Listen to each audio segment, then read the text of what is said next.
Salut à tous et bienvenue sur cette vidéo d'anglais en moins de 5 minutes. Aujourd'hui, on va s'intéresser aux questions fermées, autrement dit les questions où on peut répondre par oui ou par non, et les réponses courtes. C'est parti.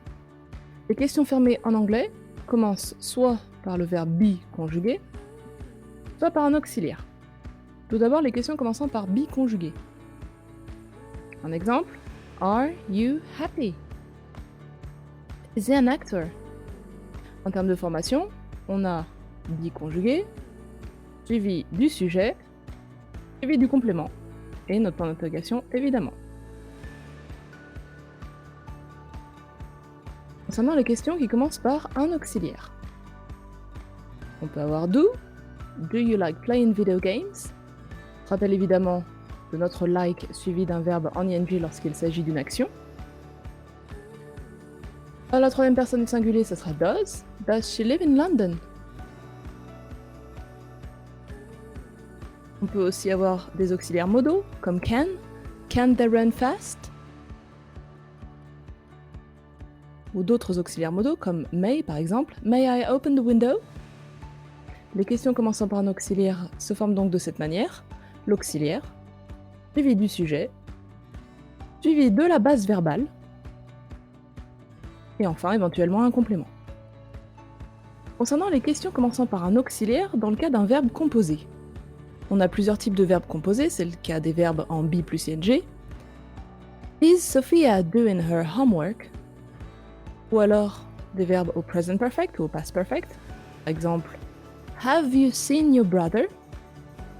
Ou alors les verbes à la voix passive, l'auxiliaire étant donc l'auxiliaire be. Was he caught by the police?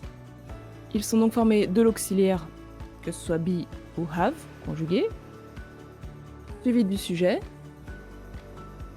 suivi enfin du participe passé pour les verbes au present perfect ou au past perfect ou les verbes à la voix passive, ou alors, s'il s'agit des verbes en be plus ing, par le sujet suivi du verbe en ing. Et éventuellement le complément.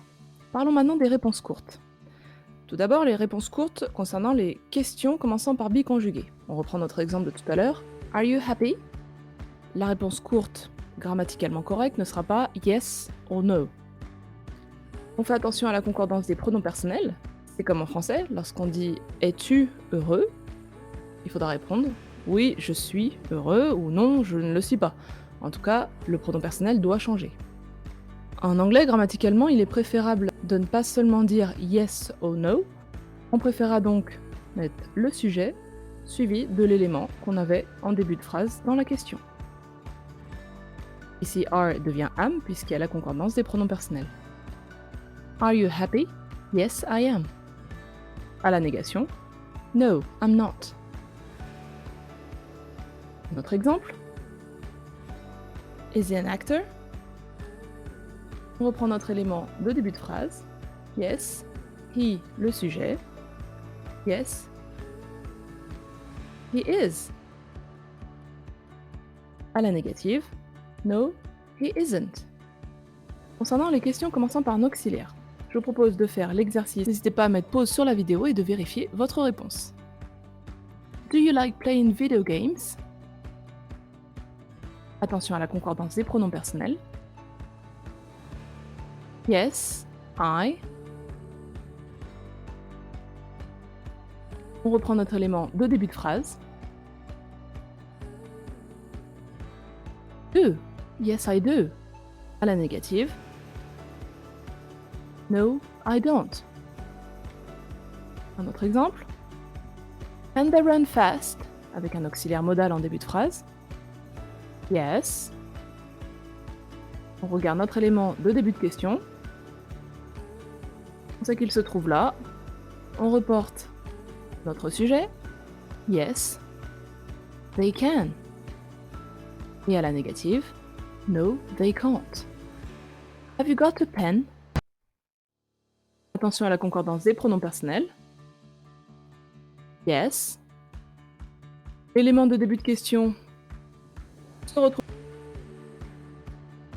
et le sujet se transforme dans ce cas-là. Yes, I have. No, I haven't. Does he like chocolate? Yes. on reprend notre élément de début de phrase, notre sujet. Yes, he does. À la négative, no, he doesn't. J'espère que cette vidéo vous aura permis de faire le point sur les questions fermées et les réponses courtes. N'hésitez pas à vous abonner, à laisser vos commentaires et à bientôt pour une prochaine vidéo.